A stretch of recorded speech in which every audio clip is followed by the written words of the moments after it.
Sir रखते हुए एक अंदाज़ा, एक अपना तखमीना, एक तज्जिया पेश कर सकते हैं। लेकिन मैं ये नहीं कह रहा, दावा कर रहा कि मैंने किसी फरिश्ते को देखा है, उसने मुझे बताया, ऐसा कोई दावा नहीं है। मैं एक नाक़िसुल अक़्ल हूँ और एक गुनहगार इंसान हूँ। मैंने हालात को जो मुताला किया वो मैं पेश कर रहा हूँ अपने हिसाब से कि 2022 कैसा रहेगा। तो अज़ान गिरामी, ना नजूमी हूँ ना इल्म नजूम से पेश कर रहा हूँ, बल्कि एक अपने अंदाजे से अपना तज्जिया, हालात की स्टडी, कुरान और हदीस की जो हमारे मुतालियात हैं उसकी रोशनी में 2022 से मुताल्लिक़ 3 पहलुओं को पेश करूँगा। एक खुद कोरोना वायरस के हालात को, सियासी हालात को और इक़्तिसादी हालात को। थोड़ा वक्त लूँगा इसमें। पहली बात यह है कि जो कोरोना वायरस के मुसलसल हालात तब्दील हो रहे हैं, 2 साल गुजर चुके, 2022 में भी ये कोरोना वायरस खत्म होता नजर नहीं आ रहा। जो बहुत से लोग कहते थे एंडेमिक है, अब पेंडेमिक नहीं रहा, अब खत्म हो रहा है, नहीं। नया वेरिएंट आ चुका है ओमिक्रॉन के नाम से, अभी और वेरिएंट्स आएंगे, अभी हालात और बिगड़ेंगे। तो हालात फौरन काबू में नहीं आएंगे बल्कि और बिगड़ेंगे। यूरोप के बाज़ ममालिक ने शर्त रख दी है, कानून बना दिया है कि वैक्सीन लगवाना ज़रूरी है, जिस पे बहुत ज़्यादा मुज़ाहरात भी हुए। हॉलैंड में देख लीजिए, ऑस्ट्रिया में देख लीजिए। तो आइंदा ये पाबंदियां लगेंगी वैक्सीन के हवाले से, ऐसे बहुत से हालात बनेंगे, अभी बहुत कुछ होगा। तो सब्र रखें, ईमान का दामन थामे रखें। परेशान वो हों जो खुदा को मानते नहीं, जो अल्लाह पे ईमान रखते हैं, उसके रसूल पे ईमान रखते हैं, और हम जैसे जो किसी हुज्जत खुदा पे ईमान रखते हैं, उन्हें परेशान होने की।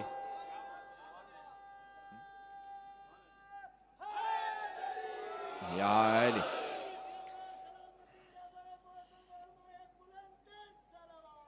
अल्लाहुम्मा सल्ली अला मुहम्मद व आले मुहम्मद। एक और तज़िया सुन लीजिएगा, मैंने क्योंकि हालात, सियासी हालात से मुतालिक तज़िया पेश करना है। तो अज़ीज़ान गिरामी, परेशान तो हो हिजाज मुक़द्दस सरजमीन, हिजाज मुक़द्दस पे कब्जा करने वाले बहरी क़ज़्ज़ाक़, लुटेरे, डाकू, जिन्होंने हज और उम्रा रोक दिया कि कोरोना वायरस ना फैले, और इसी हफ्ते कॉन्सर्ट करा लिया, उससे नहीं फैल रहा।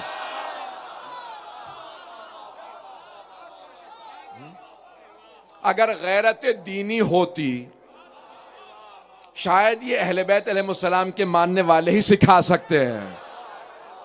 तो अज़ान गिरामी, मैं बहुत ज़्यादा सियासी लिहाज से परेशान नहीं करूँगा हजरात को। सारी दुनिया सुन रही है, मुझे मालूम है कि पाकिस्तान को कर्जे देने वालों में एक वो भी है, तो कर्जे बंद ना हो मेरी वजह से कहीं, और कर्जा कहीं वापस ना मांग ले। ये हुकूमत का नज़रिया नहीं है, अली रज़ा रिजवी का नज़रिया। तो मैं पेश करता चलूँ। मैंने पहले भी कहा है, मुझे रोको नहीं, मैं जो बोलता हूँ। मैं सियासी तज्जिया नहीं करता, लेकिन जब करता हूं तो जो सच समझता हूं, हक समझता हूं, वही पेश करता हूं। तो ये अफराद ये क्या दीन समझाएंगे, क्या दीन समझेंगे कि जो हाजियों के पैसे से शराब पी लेते हों, तो वो क्या दीन को समझाएंगे, वो क्या दुनिया के कोरोना वायरस को रोकेंगे। अज़ीज़ान गिरामी, आज अगर दुनिया समझना चाहती है ना कि कोरोना वायरस रुकता कैसे है, जरा करबला आके देखें। आशूरे और अरबाइन पे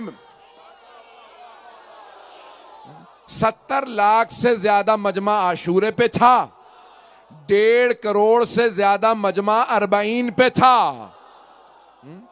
जाने गिरामी, ये मुकद्दस मकामात, दुआएं, इबादात बिमारियां रोकती हैं, बढ़ाती नहीं हैं। मैं ये नहीं कहता एहतियात ना कीजिए, मास्क ना पहने, सैनिटाइजर इस्तेमाल ना करें, नहीं, एहतियात करें, सैनिटाइजर इस्तेमाल करें, सब कुछ करें, लेकिन इबादतें ना रोकें, हज और उम्रा ना रोकें, ज़ियारात ना रोकें। ये चलती रहेंगी तो बीमारियां टलती रहेंगी। बात पहुंच रही है ना ज़ालिम ग्रामी। तो पहला तज़िया मैंने कोरोना वायरस, बहुत तेजी से चलूंगा। तो कोरोना वायरस अभी चलेगा, परेशान होने की जरूरत नहीं है। ना मैं कहता हूं कि वैक्सीन ना लगवाओ, नहीं, मैंने खुद वैक्सीन लगवाया है, वैक्सीन लगवाएं बेशक। हर तरह के तज़िये चल रहे हैं, वैक्सीन लगवाने वाला मर जाएगा, ना लगवाने वाला मर जाएगा। प्रोपेगेंडे बहुत हैं, उसमें से हकीकत को निकालना आसान नहीं है। तो बहुत ज़्यादा इस वक्त प्रोपेगेंडे चल रहे हैं हर तरफ से। तो अज़ीज़ान गिरामी, पहली बात, कोरोना वायरस की तरफ से परेशान ना हो। हमारे पास दुआएं हैं, ज़ियारत आशूरा है, ज़ियारत वारसा है, हज से किसा है, कुरान करीम सबसे बड़ी वो बात। तो कुरान पढ़ते रहिए, सूरह फातिहा पढ़ते रहें, सलावात पढ़ते रहें, ये चीज़ें वो हैं जो आपको बचाएंगी। दूसरा, हालात से मुताल्लिक पेश कर दूं, इक़्तिसाद से मुताल्लिक, अगर सुनना पसंद फरमाएंगे। मैंने पहले भी तज्ज़िया पेश किया था, सुन लीजिए, मैं गलत हो सकता हूं। इस वक्त सबसे बड़ी जो चाइना की, चीन की डेवलपमेंट कंपनी है एवरग्रांड, वो डिफॉल्ट कर चुकी है। दूसरी कंपनी ने भी आज ऐलान कर दिया, वो भी डिफॉल्ट कर रही है। अमेरिका ने, यूरोप ने ऐलान कर दिया कि अगर वो डिफॉल्ट करती है तो पूरी दुनिया पे उसका असर पड़ेगा। हाउसिंग मार्केट जिसे कहा जाता है, यानी मकानों की कीमतें वो अचानक गिरेंगी और दुनिया के अंदर एक बहुत बड़ा बहरान भी पैदा होगा। तो 2022 को क्राइसिस का या बहरानों का साल कहा जा सकता है। तो इसके अंदर मकानों की कीमतें बहुत ज्यादा गिरेंगी, फौरन नहीं, एक मुल्क में गिरती है फिर दूसरा तीसरा, जो जो कनेक्टेड हैं, जो मुत्तसिल हैं, वो सब आहिस्ता आहिस्ता उसके अंदर ये मसाइल आएंगे। बहुत बड़ा तज्जिया अमेरिका के अंदर किया जा रहा है कि खुद अमेरिका की जो स्टॉक मार्केट है वो क्रैश करेगी। लोग 1928 या 1929 का जो क्रैश हुआ था उसे भी भूल जाएंगे कि शायद 50% तक जो है वो स्टॉक मार्केट गिर जाए। बाज लोगों का तज्जिया ये है, मैं हतमी तौर पे कुछ नहीं कह सकता। तो अब इक़्तिसादी बहरान तो आएंगे, मकानों की कीमतें, इफरात ज़र, इन्फ्लेशन जिसे कहा जाता है कि कीमतों के अंदर, यानी आज रुपए 100 रुपए में जो आप ले लेते थे वो 1000 रुपए में भी चीजें नहीं आती। तो इफरात ज़र होगा, इन्फ्लेशन होगी, पैसे की कीमत गिर जाएगी। सिर्फ ये पाकिस्तान में नहीं हो रहा, दुनिया भर में हो रहा। हाँ, यहां कुछ ज्यादा ही हालात खराब है। पाकिस्तान से मुतालिक भी इख्तिताम पे पेश करूंगा ताकि लोग सब्र और तहम्मुल से सुन लें। तो जाने के एक तो इख्तिसादी हालात, मजीद सियासी हालात से मुतालिक भी मुख्तसर तज्जिया सुन लीजिए कि दुनिया भर में बहुत सी सियासी तब्दीलियां आएंगी। और सियासी तब्दीलियां सिर्फ इतनी नहीं है कि बहुत से हुकूमतें बदल जाएं, बहुत से वज़राए आज़म बदल जाएं, बहुत से सुदूर बदल जाएं, बल्कि शायद जंगें भी हों।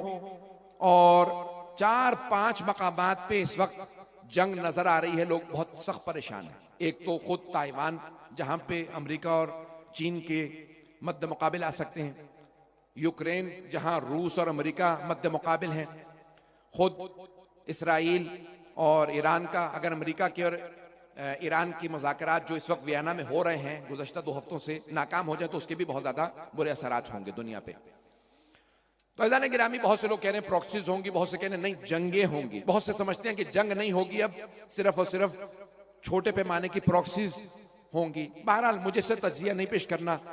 बहुत से लोगों का नजरिया यह है कि नहीं, बड़ी जंगें होंगी।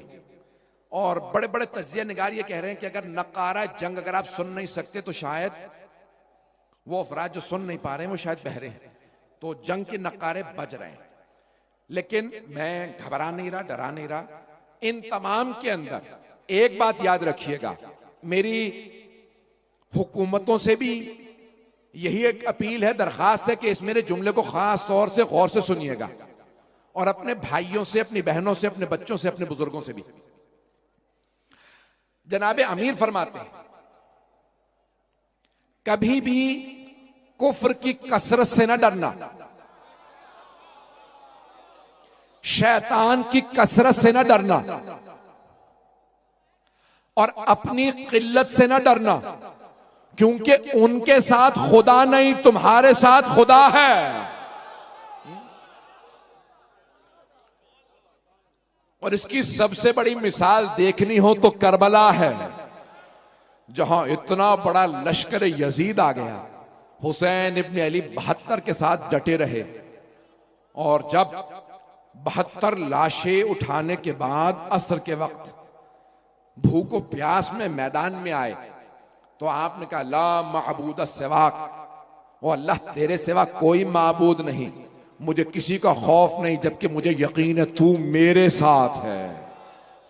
तो हम इस बात पे यकीन रखते हैं। तो अज़ीज़ान गिरामी, इन हालात के अंदर डरने की जरूरत नहीं। पाकिस्तान से मुताल्लिक़ भी कुछ तज्जिया पेश करना चाह रहा था, अगर सुनना पसंद फरमाएंगे तो बावाज़ बुलंद सलावत।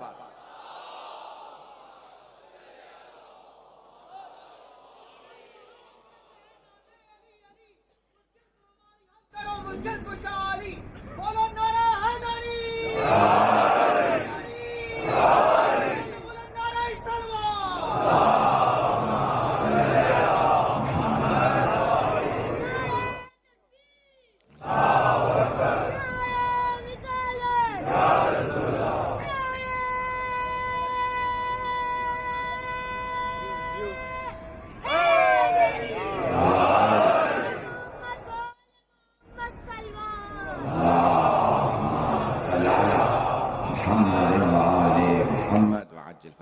ग्रामी पाकिस्तान के हालात से मुताल्लिक भी मुख्तसर सा तजिया सुन लीजिए। इस वक्त पाकिस्तान चंद मसाइल से दो चार है। पहला एनर्जी का मसला है, गैस है, बिजली है और खुद कीमतें बहुत ज्यादा हैं, पेट्रोल का मसला है और ऐसे बहुत से मसाइल हैं। ये पाकिस्तान के लिए एक एनर्जी का मसला आइंदा चंद बरस तक बढ़ सकता है। तो हुकूमत के लोग या दीगर हमारे जितने भी अफराद, मैं अपने मोमिनीन से दरख्वास्त कर सकता हूं, जितने भी हमारे साइंसदान हैं, जितने हमारे इंजीनियर हैं, जितने पढ़े लिखे लोग हैं, अगर हुकूमत चाहे या स्टेट चाहे तो हमारे जितने काबिल लोग हैं वो मदद करें कि एनर्जी क्राइसिस को, या जो बहरान खड़ा हो रहा है गैस और बिजली का, इसके अंदर मदद करें। पाकिस्तान की हुकूमत बहुत सी कोशिश कर रही है, बड़े बड़े डैम बनाए जा रहे हैं, बिजली का मामला काफी हद तक हल हो जाएगा, लेकिन फिर भी गैस का दीगर मसाइल खड़े रहेंगे। ये पाकिस्तान चंद बहरान देखेगा। पहला मसला पाकिस्तान का एनर्जी का।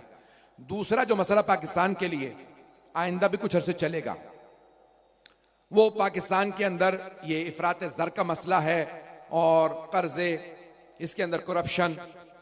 एक जुमला कहना चाहता हूं पाकिस्तान के हुक्मरानों से, अगर कोई अमीर आदमी से भी चोरी करता है ना तो वो चोर है, लेकिन अगर गरीबों का कोई हक मार ले,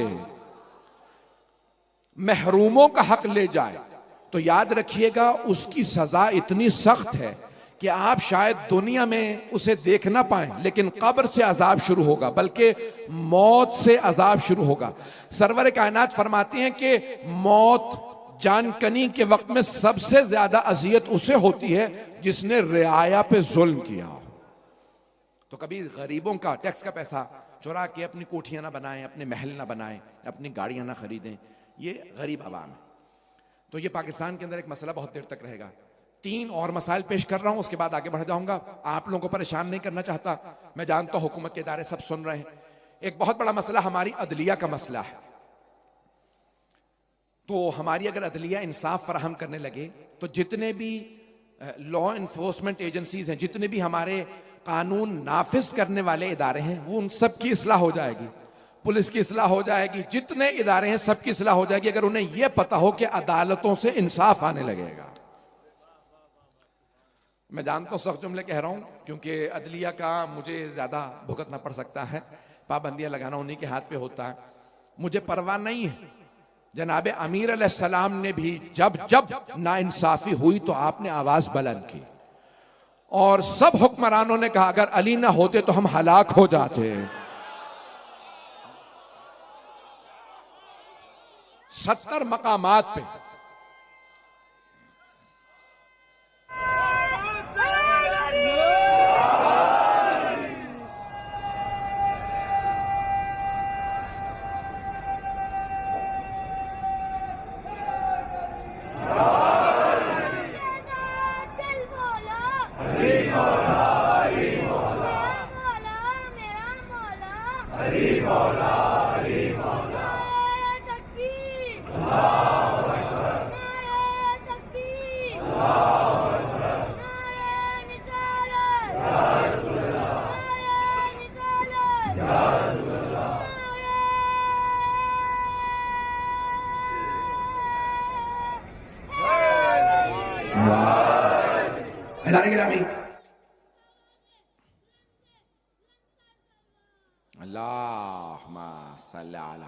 मोहम्मद।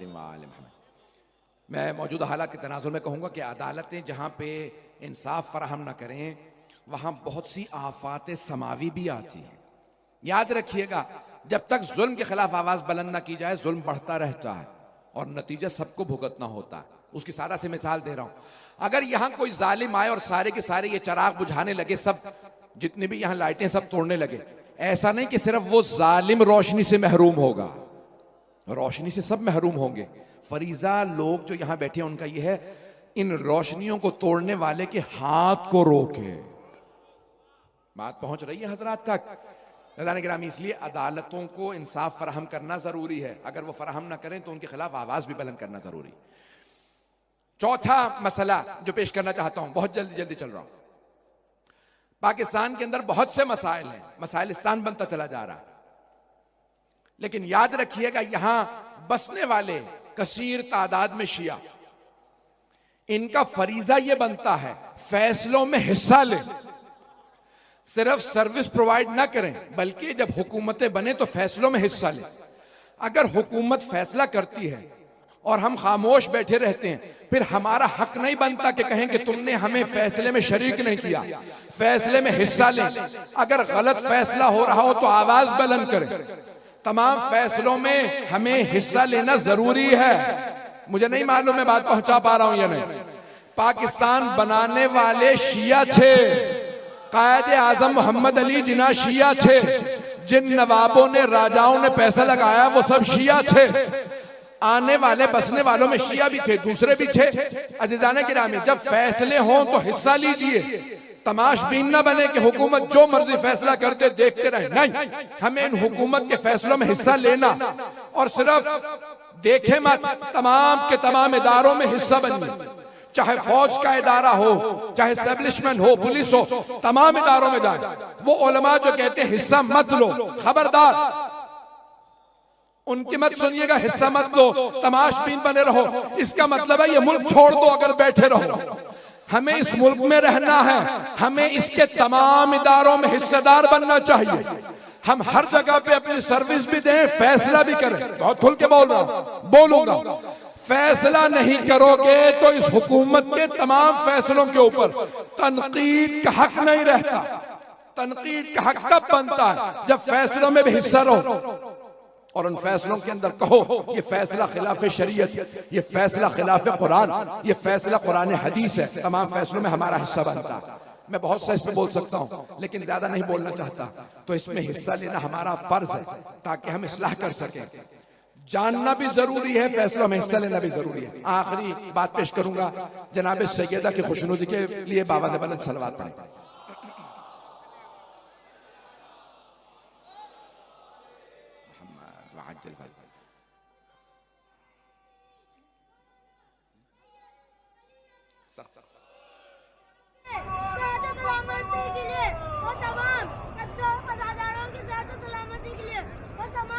बीमारों की सजादी के लिए आवाज़ है बुलंद से बुलंदर सलवात।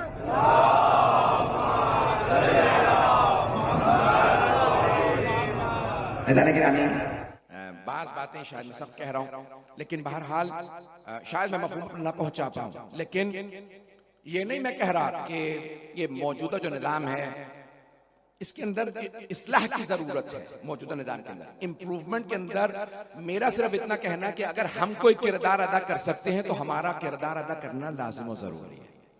और हम किरदार अदा कर सकते हैं, हर तरह से हमारा किरदार अदा करना जरूरी है, लाजिम है। क्योंकि हम उन अहले बैत अलैहिस्सलाम के मानने वाले हैं जो कहते हैं कि जुल्म अगर कहीं पे भी हो, ना अहल को कोई ओहदा दे देना भी जुल्म है। इसलिए हमेशा अहल को आगे आना चाहिए, मेरिट पे काम होना चाहिए, शिया सुन्नी पे काम नहीं होना चाहिए।